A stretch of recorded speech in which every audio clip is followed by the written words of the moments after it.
datang ke brand ini mau wis jaluk pamit. Tapi nggak apa-apa. Apa yang penting itu ini Mbak Dari ini juga anggota baru stok lama. Terus siapa lagi ya? Siapa yang belum saya perkenalkan ya? Oh ini Mas Tommy. Mas Tommy ini anggota kemarin lumayan sudah tak masukkan sudah agak lama, tapi baru bisa hadir kopdar hari ini ya Mas Tommy ya. Mas Tommy ini bergelut di dunia apa ya, pengolahan sampah. Jadi kalau Bapak dan Ibu punya masalah dengan sampah entah rumah tangga, sampah apa, perusahaan atau apa, bisa menghubungi Mas Tommy, bisa dicari di grup.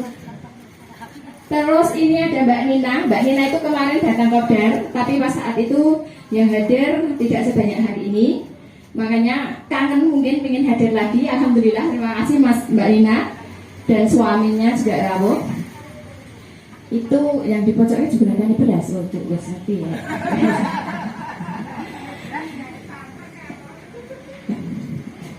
Yang penting di kemarin itu ojo gampang tersinggung, ojo gampang mutung. Anggere 2000 nek guru, yuk mutung wah, terus orang bertahan lama. Tapi nek pokoknya harus apa? Ya istilahnya gini. Saya memang membuat grup keluarga. Kenapa? Karena insya Allah yang ada di keluarga kemarin itu saya kenal semua. Meskipun yang baru-baru ini ada Bu Indri yang belum rawuh.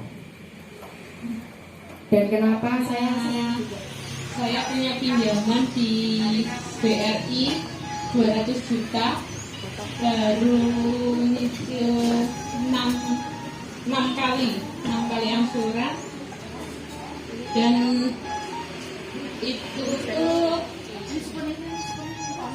uangnya itu bukan saya pakai sendiri ya Ibu. Jadi malu sebenarnya saya ceritanya, itu udah riba kuadrat berapa ya. Jadi uang itu saya pinjamkan ke teman lagi, terus teman dipinjamkan kayak gitu loh Bu. Iya, riba kuadrat berapa gitu. Terus itu beliau teman saya yang pegang uangnya itu bisa ngatur 5 kali Bu. Setelah itu pas mulai ada COVID itu sudah nggak bisa ngatur, dan sama sekali nggak ada uang masuk kan Bu. Dari situ saya mulai mumet Bu. Beliau nggak ada uang masuk, dan akhirnya saya ketemu sama Mbak Butet. Terus sama Mbak Butet diajak ketemu di Bu Umi di tempatnya Bu Nada waktu itu. Kalau nggak salah pas hari Idul Fitri. Dari situ saya masih ini Bu, maksudnya penyelesaiannya bagaimana, masih adanya cuma mumet sama mumet kan, karena saya sama suami juga setelah nggak bisa masuk itu adanya cuma bertengkar terus Bu, terus terang. Setelah saya dinasihati sama teman-teman sama Bu Umi, mendekatkan diri sama Allah itu nomor 1, dan saya nggak awalnya saya ini Bu sama suami kan bertengkar terus bingung kok suami itu malah kayak gini, nambah masalah kan, nambah pikiran kayak gitu kan. Tapi setelah saya ketemu teman-teman, udah nggak usah dipikirin masalah suami, yang penting kita mendekatkan diri sama Allah, memperbaiki diri sendiri kayak gitu. Terus itu saya jalani pelan-pelan. Akhirnya dari situ saya lama-kelamaan suami sama saya ada rembuk, ya udah kita jual aset aja, kita nggak usah memikirkan uang yang sudah dipakai teman gitu. Dari situ terus kita mulai perbaiki satu-satu, yang pinjaman ke teman, ke semua pinjaman itu sudah saya stop, maksudnya saya akad ulang gitu loh. Saya akad ulang, saya nggak minta bunganya, saya minta kembalian sisa pokoknya gitu. Dan kalau mau dicicil monggo, dan itu saya nggak ada jaminan sama sekali itu semua uang segitu. Terus dari situ mulai pelan-pelan saya menawarkan tanah saya seharga kemarin itu terjadi 122 Bu, 122. Sedangkan pinjaman saya di BRI itu saya tanyakan kalau pelunasan itu 175, masih 175. Kemudian saya minta mengajukan bayar sisa pokoknya aja. Sisa pokoknya saja itu di angka 132 juta. Tapi dari banknya masih ini Bu, itu dia di angka 140. Terus kita masih eyang-eyangan lagi. Akhirnya kemarin itu dirinya 135. Alhamdulillah udah ya, udah terbayar itu di angka 135. Dan dari saya jual tanah kan masih nombok, alhamdulillah yang suami udah maksudnya ikhlas lah. Yang pinjam teman awalnya suami masih tetap mau ambil bunganya, pokoknya harus ini kayak gitu. Tapi dari pelan-pelan kita ini perbaiki sendiri, insya Allah keajaiban itu meluluhkan hati suami saya. Sampai sini ada yang mau bertanya? Ini Mbak Muju dulu penampilannya nggak kayak gini, lebih gaul. Karena apa? Lah kita kan mau merayu Allah.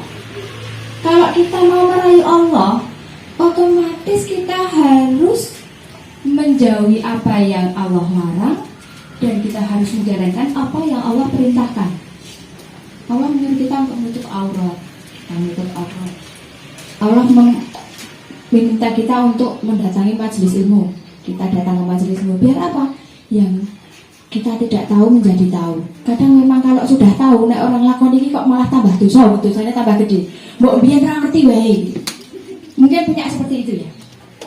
Tapi itu tadi namanya proses ya. Mbak Uci dulu tidak seperti ini. Tapi saya tidak pernah, Mbak Uci yang ngambil ora komunik, saya nggak pernah seperti itu. Saya cuma, Mbak, tenang, sabar, sekarang perbaiki hubungan. Juga saya pernah menemui itu utangnya cuma 3 juta rupiah, tapi sudah minum racun baygon. Ya, dulu di Kerawang pernah curhat ada orang ibu-ibu juga, ya, kok yang datang tuh ibu-ibu gitu loh. Saya pengen bapak-bapak habis ditusuk-tusuk terus datang, Pak saya punya utang gitu loh. Ternyata yang datang ibu-ibu ya, minum racun serangga tapi nggak mati-mati. Ya, utangnya cuma berapa? 3 juta. Kalau di sana tuh namanya ya kayak di sini bumperjet gitu. Kalau di sana apa ya? Di Sunda. Saya dulu di Kerawang. Ya perlu digarisbawahi untuk teman-teman semua, cerita Bu Intan itu menjadi sebuah nasihat juga buat kita ya. Bu Intan ini yang diceritakan ke saya, apa yang diceritakan juga mirip sama beliau itu mantan orang kaya ya. Suaminya itu manajer BCA ya. Gajinya di atas 30 juta per bulan. Sama Presiden SBY aja dekat ya. Waktu SBY jadi presiden itu satu BCA itu jalan-jalan ke Bali mungkin ya, dihadiahi jalan-jalan ke Bali sekeluarganya. Jadi Bu Intan ini mau ke Singapura kemana aja udah biasa. Jadi kasihan ya teman-teman yang lain yang ke Bojong aja atau kemana nyari duit susah ya. Bu Intan ini udah ke Singapura, ke Malaysia, kemana-mana ya. Nah ternyata harta itu tidak ada apa-apanya ya. Waktu kenal pinjol itu buat beli beras Bu Arin, enggak Bu Arin? Nah, ya, ini saksinya Bu Arin ya. Karena yang cerita pertama tuh Bu Arin ke saya. Ya, mantan orang kaya buat beli beras liter aja nggak punya, ya. Coba bayangin. Jadi kekayaan itu tidak menjadi sebuah apa ya? Wah, aku nek wis sugih ramu insya Allah hidup lah gitu. 30 juta per bulan. Coba ada nggak teman-teman yang lain yang gajinya di atas 20 juta per bulan? Mungkin di atas Bu Intan gitu. Ada nggak? Nggak ada ya. Berarti Bu Intan ini udah paling kaya ini. Ya. Jadi saya harapkan teman-teman jangan pernah ubud dunia, jangan pernah cinta sama dunia. Ya. Kekayaan itu tidak ada apa-apanya di dunia ini. Seperti air setitik di tengah lautan. Ya. Mohon maaf Bu Intan ya untuk contoh ya, supaya mental jenengan kuat. Bu Intan ini pernah saya ancam, Bendino japri, woi, saya juga pusing ya. Anakku 6 di bojo ya, anakku udah mangan, ya. Banyak wanita itu japri saja gitu. Enggak, ini saya melatih mental teman-teman ya, bahwa jangan gantungkan hidup kita itu sama orang. Bu, nek kalau jenengan japri terus, jenengan masih takut sama pinjol segala macam, besok gak tak bantu lagi, wes urusan dewi. Ya Bu, saya pernah ngomong gitu ya. Akhirnya Bu Intan ngomong, ya Pak saya manut aja. Nah manut kan pengen enak tuh, dapat 13 juta hibah. Saya lagi kampanye BMT ya, pembebasan hutang riba. Ini sebagai contoh bahwa kalau kita menggantungkan sama Allah, ya akan dimudahkan. Bu Intan gak usah capek-capek utang, gak usah capek-capek dikejar-kejar debt kolektor ya. Bu Intan ini kerja sekarang di tukang bakso, gajinya 1 juta. Itu pun kerja hampir 12 jam. Ya. Jam 8 pagi, nanti pulang jam 8 lagi malam. Hanya untuk menghidupi 4 anaknya. Capek, ya. Karena pertolongan Allah 13 juta dapat snack, ya, AC, duduk manis ya, diwawancara sama wartawan segala macam. Coba perbedaannya sangat jauh, ya toh. Coba kalau Bu Intan kemarin sebelum saya ancam masih WA, masih takut, masih disebarin fotonya sedih dan segala macam, ya Allah alam ya, saya nggak tahu apakah Allah juga akan menolong, itu nggak ngerti. Nah ini sebagai contoh. Jadi teman-teman yang nggak percaya bahwa yang suka mengeluh, wah kok utangku iso akeh, kok ora rampung-rampung, berarti kembalikan ke dirinya sendiri. Sudah ikhlas belum menerima itu, ya. Bukan masalah kecil dan besarnya ya. Tadinya saya kepengen nyontoh yang ada pengusaha besar namanya Bu Indri ya, tapi mungkin kesibukan beliau nggak datang ya. Saya juga lagi dampingin beliau sekarang. Utangnya mungkin nggak apa, kalau Bu Intan walaupun kaya tapi utangnya sedikit ya. Ini udah kaya, utangnya juga banyak gitu, miliaran juga. Ya. Ini apa namanya? Yang punya Sari Roti di sini, kantornya di sini. Oh iya sama, depan masjid. Ya, ownernya Sari Roti Yogyakarta. Ya, kemarin saya juga dampingin ke Bank BPR ya. Pengusaha kaya, asetnya miliaran. Toko kembarnya itu 2 mau dijual 15 miliar, sudah ditawar 10 miliar. Utangnya BPR apa? Mobil cuma 130 juta, orang iso bayar. Ya, padahal tokonya udah ditawar 10 M. Tapi untuk bayar 130 juta aja nggak bisa bayar. Ya. Penampilannya masih nyentrik, masih pakai mobil, sepatunya pink, padahal udah punya cucu, udah mbak-mbak ya. Iya, kayak Bu Susi lah, Bu Emma ya, kan masih nyentrik ya toh. Cuma sepatunya aja nggak pink ya, harusnya sepatunya pink gitu. Ya.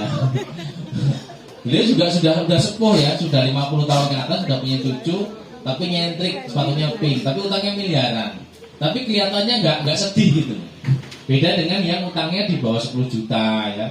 Wah, udah mukanya semrawut, rata wadus ya. Ya.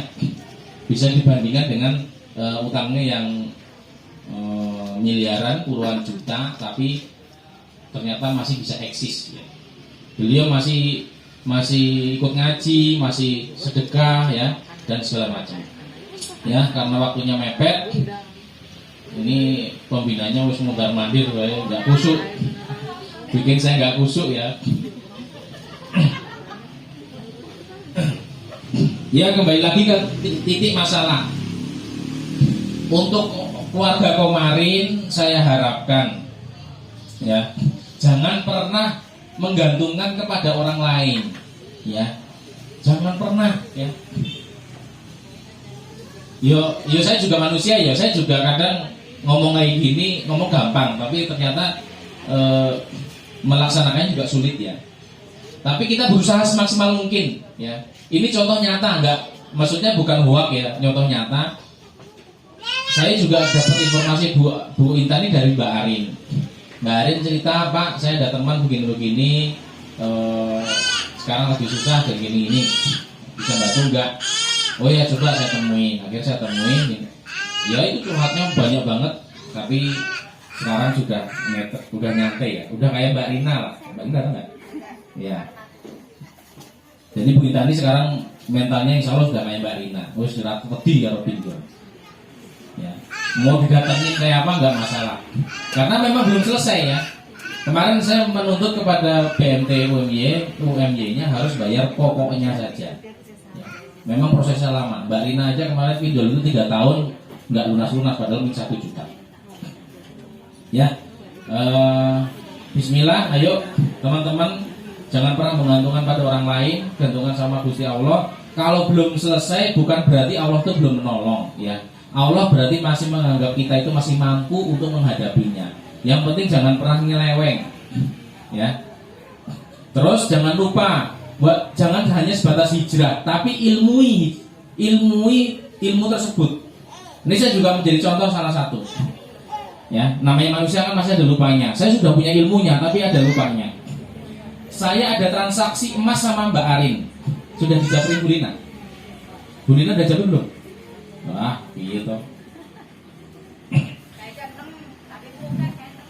Yo, ya. Jadi begini ya. Karena semua muamalah itu harus diilmui. Ini pesan aja, dan ini contoh real. Ya, saya sudah punya ilmunya, tapi karena manusia itu ada lupanya, ya harus diperbaiki. Karena akad muamalah itu tidak hanya bisa minta maaf. Ya. Contoh, suami istri dengan sama suaminya, ya toh. Pada saat akad nikah ada rukun satu saja yang enggak ada. Contoh tidak ada ijab kabul, atau contoh yang ibu ini tidak ada saksi. Kira-kira perkawinan itu sah apa tidak? Tidak ya. Tapi kalau perkawinan ini terus dilakukan dan mereka berkumpul, apakah itu juga jadi sah? Jadi zina. Caranya gimana? Apakah hanya minta maaf? Bapak sama Bu Umi minta maaf, Bu, aku matur nyuwun sewu yo, aku biar orang ijab kabul gini-gini ya. Kita kosong-kosong ya. Bisa nggak? Harus ngulang. Nah, akadnya harus diulang. Oke. Nah, ini contoh ini. Mbak Arin, kemarin kan saya beli emas dan saya transfer ke Mbak Arin. Ya. Nah, secara syariat itu namanya jual beli emas itu harus antarodin, ya. Harus tangan ke tangan. Ada uang, ada emas. Nah, saya lupa. Kebetulan istri saya itu japri. Kan mau beliin emas buat anaknya. Kan kemarin habis THR kan apa? Ya adalah ratusan ribu gitu kan.